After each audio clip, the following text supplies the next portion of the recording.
बंधुओं, आज हमारे बीच में सांसद जी जब तक के जुड़ रहे हैं तब तक के मैं अपने आपसे चर्चा करना चाहता हूं, विषय रखना चाहता हूं कि आप सभी जानते हैं कि माननीय मोदी जी के नेतृत्व में गत एक वर्ष में हिंदुस्तान के अंदर सबसे ऐतिहासिक निर्णय जो हुए हैं पिछले 60-70 वर्षों के इतिहास में कभी नहीं हुए। इस देश में वास्तव में आजादी हमें अभी प्राप्त हुई है। 3 तलाक का मामला हो, धारा 370 की समाप्ति की बात हो, सीएए की बात हो, राम जन्मभूमि के निर्णय की बात हो, ये एक ऐसे निर्णय हैं कि जिन्होंने देश की आधारशिला को परिवर्तित किया है। भारत का पुनर्जन्म हुआ है। हमारा देश जिसकी सीमाएं अफगानिस्तान तक, मलेशिया तक, चाहे वो श्रीलंका हो, चाहे चाहे पाकिस्तान हो, चाहे बांग्लादेश हो, चाहे नेपाल हो, ये कभी ना कभी हमारे हिंदुस्तान के अंग रहे हैं। शनय शनय हमारा देश टूटता गया, अखंड भारत के टुकड़े होते गए और हमारा देश की सीमाओं का संकुचन होता गया। हमारे देश की सीमाएं सिकुड़ती गईं। उसी एजेंडे को सफल करने के लिए विपक्षी दल जिनकी सरकारें पूर्व में रही, उन्होंने इस देश के साथ विद्वेषपूर्ण कार्रवाई की और इस देश को उस स्थान पर ले जाने का चेष्टा की, उस स्थान पर पहुंचाने की चेष्टा की कि जिससे हमारा देश पुनर्विभाजित हो, जिसकी साजिश पाकिस्तान के द्वारा रची गई।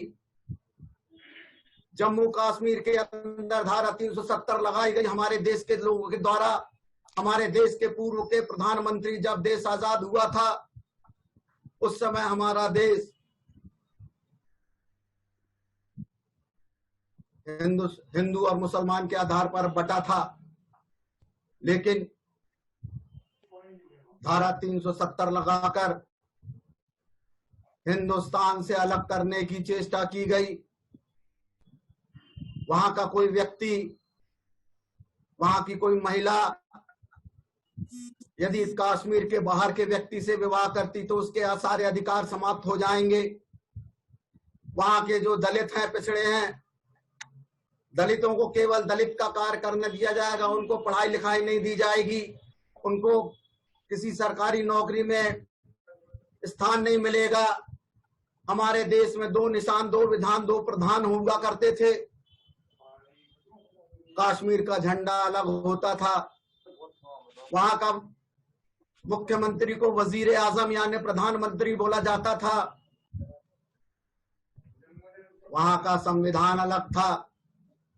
तो इस प्रकार से उस धारा 370 जो हमारे देश के अंदर सबसे बड़ी बाधा थी हमारे देश को अखंड करने के लिए, उस धारा 370 को समाप्त करने का ऐतिहासिक निर्णय माननीय मोदी जी के द्वारा लिया गया।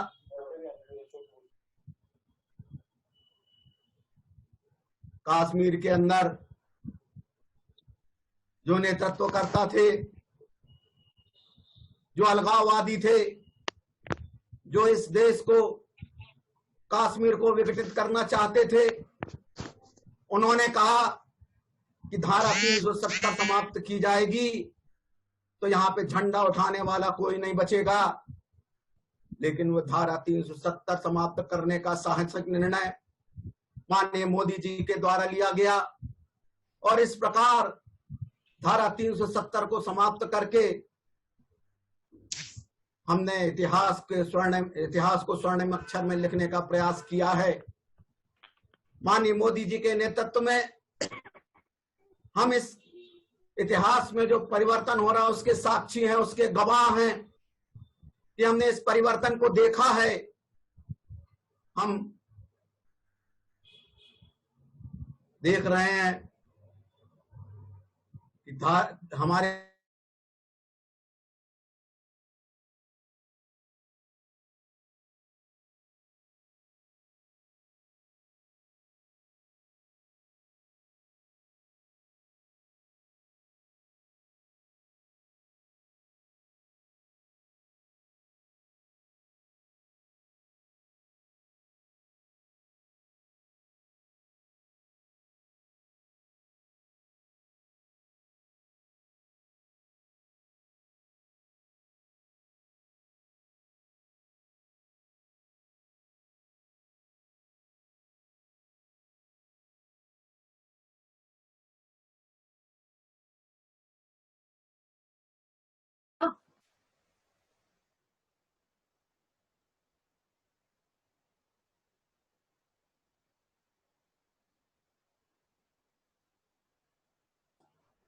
सुरेंद्र भाई साहब आपकी आवाज नहीं आ रही।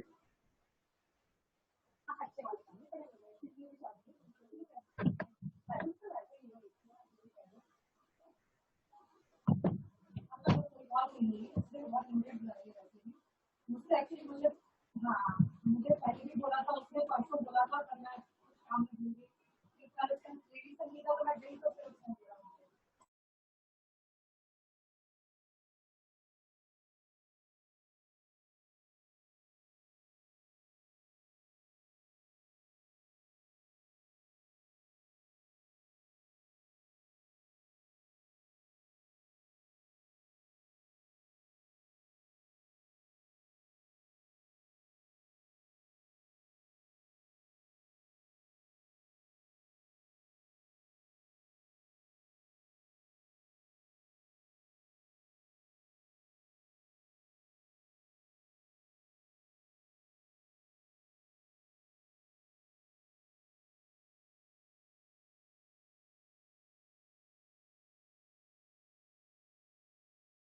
रहने वाले जो भारतीय हिंदुस्तान में आना चाहते हैं, वो शरण लेना चाहते हैं, तो उनको शरण दी जाए, चाहे वो पाकिस्तान के हों, चाहे वो बांग्लादेश के हों, चाहे वे किसी भी देश के लोग हों। यदि वो हिंदुस्तान में रहना चाहते हैं, आना चाहते हैं, शरणार्थी के रूप में उनकी पहचान है। जो 2014 के पूर्व हिंदुस्तान में आकर रह रहे हैं, उनको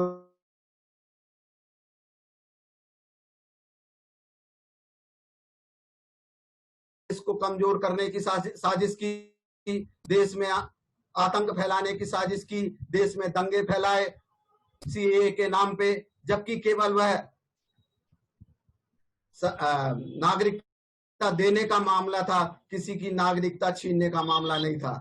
इस प्रकार से सीएए के मामले का जो ऐतिहासिक निर्णय था, जो भारत की सरकार ने किया, माननीय मोदी जी ने किया, इसके साथ ही हमारे 400 वर्षों से अधिक वर्षों से राम मंदिर का मुद्दा जो था, हमारे आस्था के केंद्र, हमारे भगवान श्री राम का जहां जन्म हुआ, उस स्थान पर मंदिर की बात थी, उसका निर्णय नहीं हो पा रहा था। कांग्रेस की सरकार ने उसके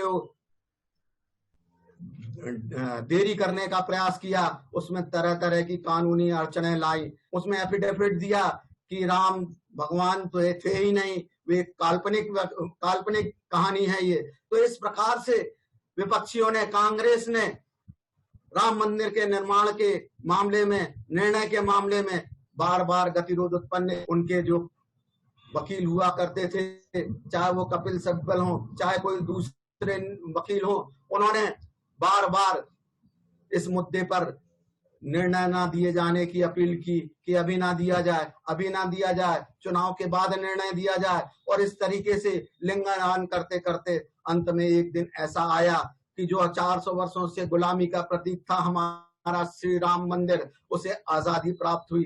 राम मंदिर, रामलला पुनः उस स्थान पर भव्य मंदिर के साथ में स्थापित होंगे, जिसकी कल्पना हिंदुस्तान के करोड़ों नागरिकों की आस्था का केंद्र है, उन्होंने कल्पना की थी। राम मंदिर का जो विषय है वह बहुत ही गूढ़ विषय है हमारे लिए। हमारे देश के अंदर सैकड़ों बार उसके लिए कत्लेआम हुए हैं, उसके लिए, उसकी आजादी के लिए अनेकों बार युद्ध हुए हैं, उसकी आजादी के लिए लोगों ने कुर्बानियां दी हैं, उसके लिए कुर्बानी का इतिहास जुड़ा है।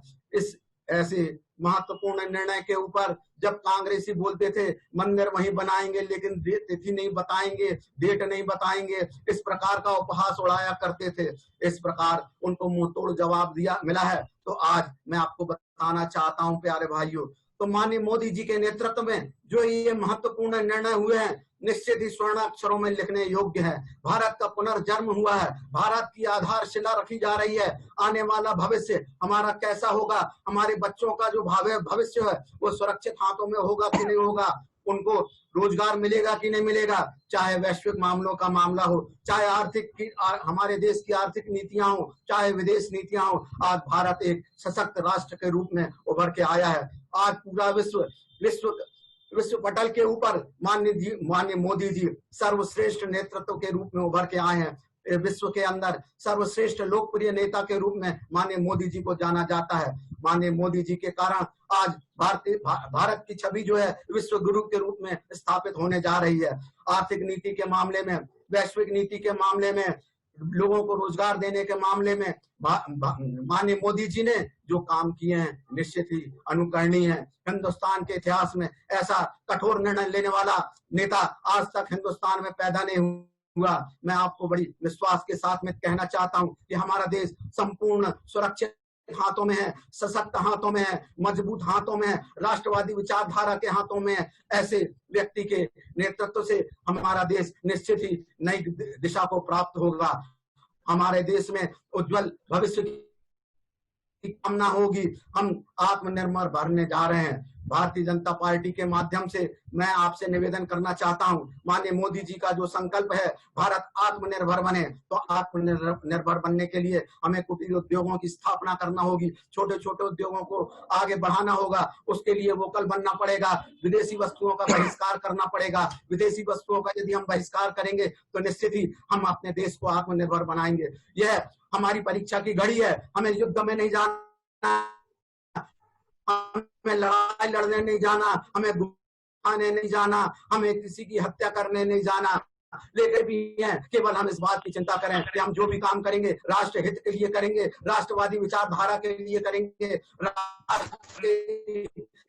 वैभव के लिए करेंगे। तेरा वैभव अमर रहे मां, हम दिन चार रहे ना रहे, इस बात की संकल्पना को साकार करने के लिए भारतीय जनता पार्टी काम कर रही है। और इस संकल्पना को करने के लिए हम केवल चाइना की वस्तुओं का बहिष्कार करें, विदेशी वस्तुओं का बहिष्कार करें, चाहे वो होली का रंग हो, चाहे वो किसी भी प्रकार की वस्तु हो, जीवन में उपयोग में आने वाली प्रत्येक वस्तु का निर्माण चाइना में हो। वो हमारे बीच में आ रहा है बिकने के लिए, तो हम पहले पूछें कि ये चाइना की है क्या? यदि चाइना की वस्तु है तो उसका हम बहिष्कार करें। हम अपने समाज को हमारा गतिशाली बनाने के लिए हम आत्मनिर्भर बने। इसी बात के साथ में मैं अपनी वाणी को विराम देता हूं।